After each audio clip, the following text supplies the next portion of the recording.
On this episode of Cape Media News, Barnstable kicks off Veterans Day with a parade. A new nursing training facility is now open at Cape Cod Community College, and women stand up to a local official's Twitter comments. These stories and more. This is Cape Media News.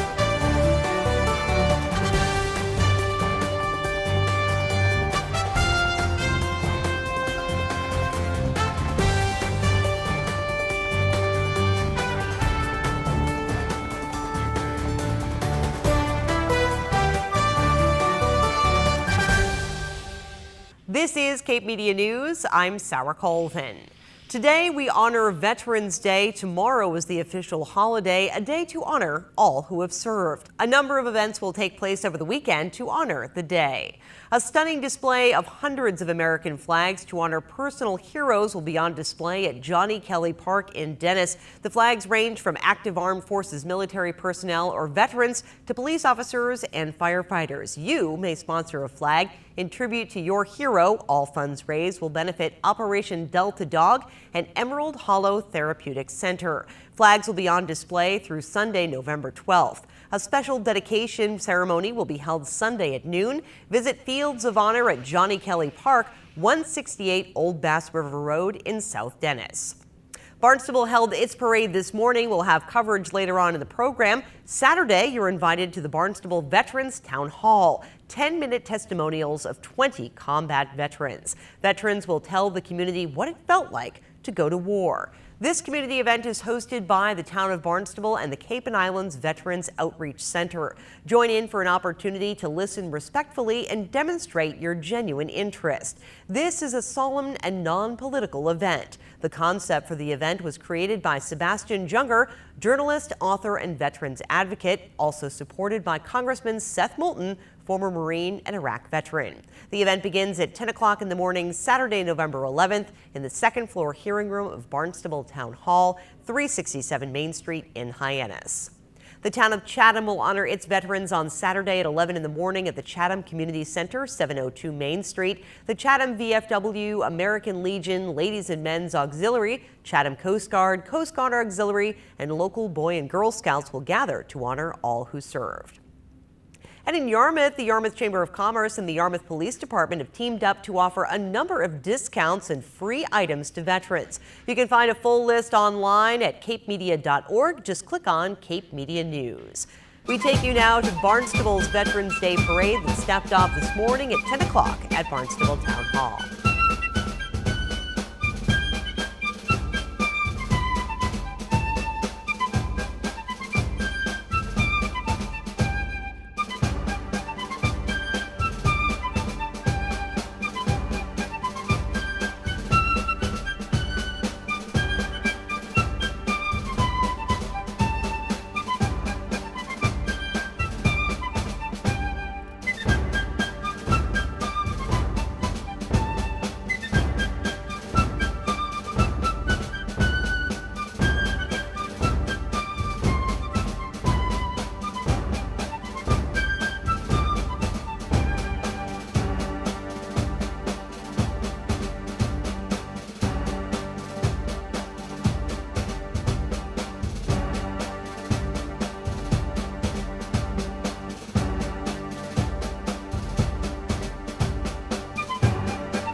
Coming up, a new nursing facility for Cape Cod Community College.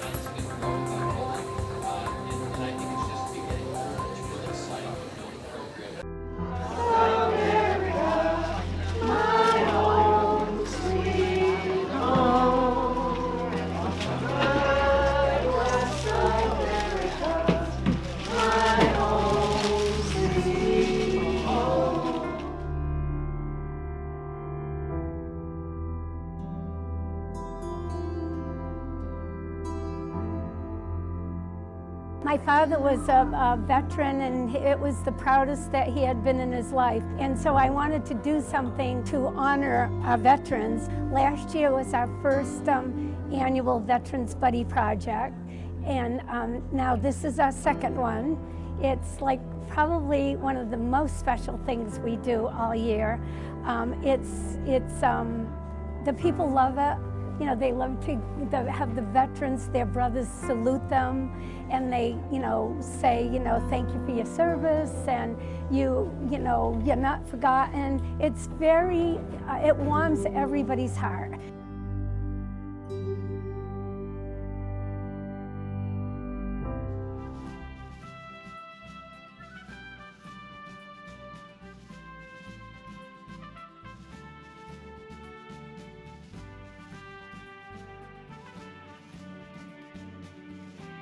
And a Navy destroyer, were you in World War II? I see a hat says World War II, right? Normandy. In Normandy. I'm Rick Lawton. I was a Sergeant E5 in the Army in Central Highlands of Vietnam, 1967-68. David Halverson, U.S. Navy, 1955 to 58. It was quite an experience today, it really was. The people were very appreciative of what we did, and I appreciated them for their service very much. So it takes you back to the day when you were in the service yourself. And for me, that's a long time ago. And it's great to get really good feel from some of these folks about the service that they put in, the time they put in.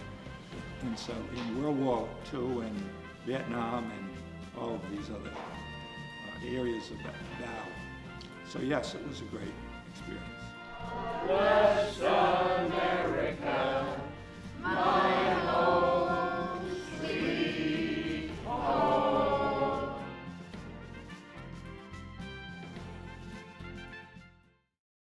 Cape Cod Community College nursing students now have an opportunity to receive hands-on training in a state-of-the-art environment. On November 1st, the ribbon was officially cut on the new Nursing and Allied Health Center.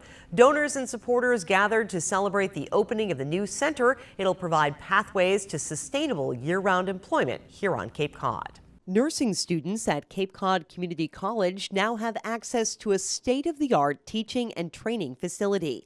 The new $3.7 million Nursing and Allied Health Center is now open at the college's West Barnstable campus. The ribbon was cut on the facility on Wednesday, November 1st. Through increased clinicals, internships, and novice nurse programs, and allied health opportunities, and most importantly, increasing career opportunities for our graduates. As you look around the center, you'll see how our teaching space replicates what you find in healthcare facilities. This is evident of the collaboration our faculty and staff had with the Cape Cod healthcare staff during the design phase. This new facility was made possible thanks to the generosity of a number of donors, including longtime college benefactor Maureen Wilkins, the Cape Cod 5 Charitable Foundation, and a $1 million grant from the Cape Cod Healthcare Foundation. Today's opening is about opportunity, about partnership, about that optimism. Cape Cod Healthcare cares deeply about this community and extends beyond our facilities and our walls.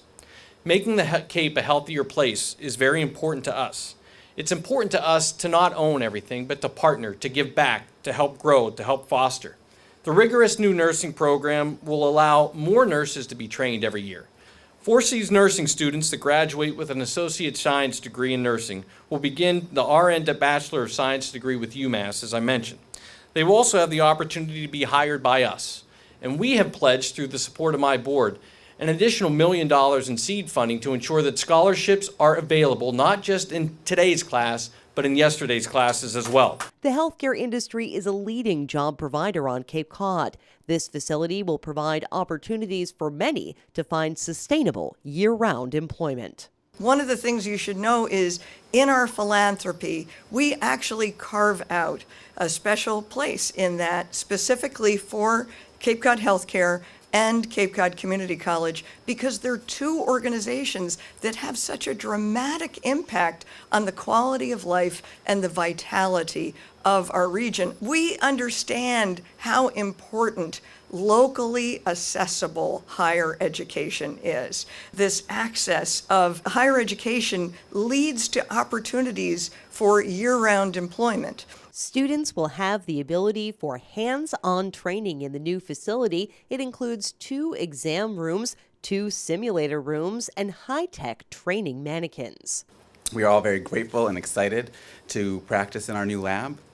Your generous donations have provided students the opportunity to experience a real medical environment here at Cape Cod Community College, with the opportunity to learn from our mistakes without the risk to any patients.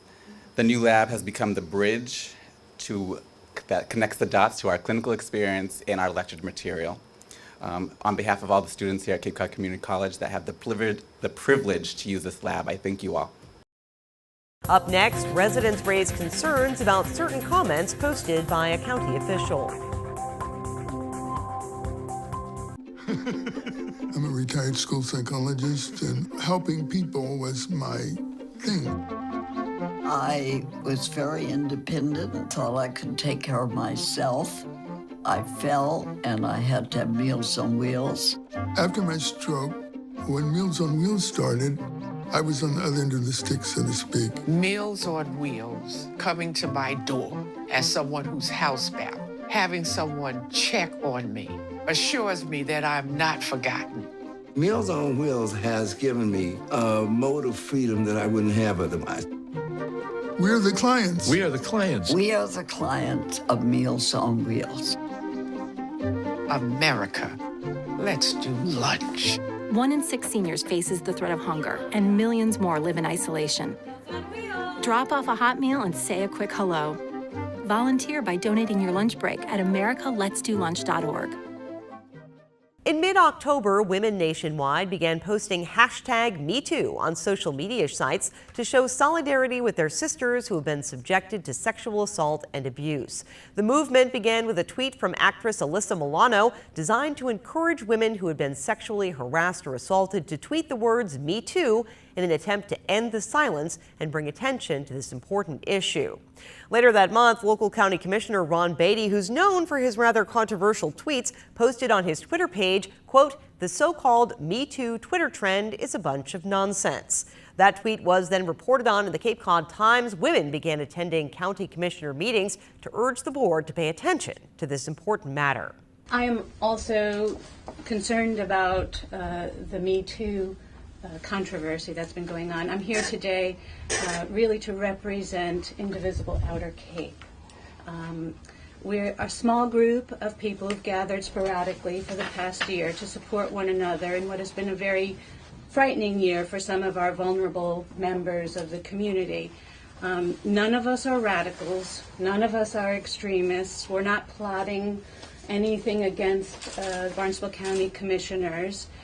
In fact, few of our members even knew about the commission until last week when it became known that we were being trolled by apparently someone representing the commission, it seemed. We're puzzled as to why our group was targeted in this way.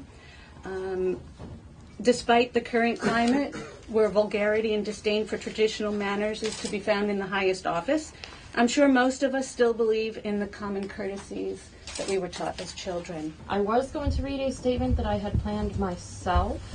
However, Independence House reached out to me, so I will be reading a statement that they have issued. At Independence House, this is from Lizetta Hirsch-Putnam. At Independence House, we stand in solidarity in support of victims and survivors of all forms of sexual harassment, sexual assault, and sexual violence. Me Too is a legitimate, powerful, empowering tsunami which is amplifying the voices of survivors and laying bare the magnitude and impact of sexual violence. Me Too is a truth teller which gives voice to those who are silenced and provides a pathway for those who wish to speak in the future. My name is Laura Ennis. Thank you for having us here today, letting us speak. I've endured a lifetime of abuse, and I'm just here to say that from the courthouses to the state houses and every house in between, we need this to stop. Board of Commissioners Chair Leo Kukunas said county officials are required to undergo harassment training and urged residents to understand that tweets from this one commissioner do not reflect the opinions and feelings of the elected board. That's a wrap for this week's episode of Cape Media News. We'll be back next Friday with more. Do you have a news tip, story idea, or question? You can email news@capemedia.org. Don't forget to follow our blog also at capemedia.org. With Cape Media News, I'm Sarah Colvin.